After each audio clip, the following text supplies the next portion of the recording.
சொல்லிடலாம். First one, cry over spilled milk, meaning to feel sad or upset about something that has already happened and cannot be changed.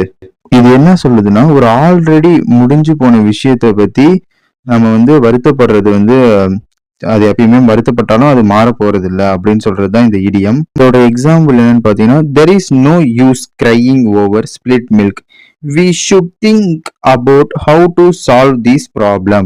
இதோட meaning என்னன்னா, ஒரு கையில இருக்கிற ஒரு விஷயத்தை நழுவ விட்டுட்டு, ஒரு ஈஸியான விஷயத்தை நழுவ விட்டுட்டு அழுவுறதுல எந்த பிரயோஜனமே இல்லை. அதுல நம்ம என்ன கத்துக்கணும்னா, அதுல இருந்து நம்ம என்ன அதோட ப்ராப்ளம் எப்படி சால்வ் பண்ணணும்ன்றத கத்துக்கணும் அப்படின்னு சொல்றதுக்கு தான் இந்த cry over spilled milk. அதாவது ஒரு கையில இருக்கிற நழுவ விஷயத்தை முடிஞ்சுட்டு அழுவுறது பயனில்லை, அது எப்படி நம்ம இந்த ப்ராப்ளம்ல சால்வ் பண்ணணுன்றத லேர்ன் பண்ணணும் அப்படின்னு சொல்றதுக்கு தான் இந்த cry over spilled milk idiom use ஆகுது. Let's move the second idiom.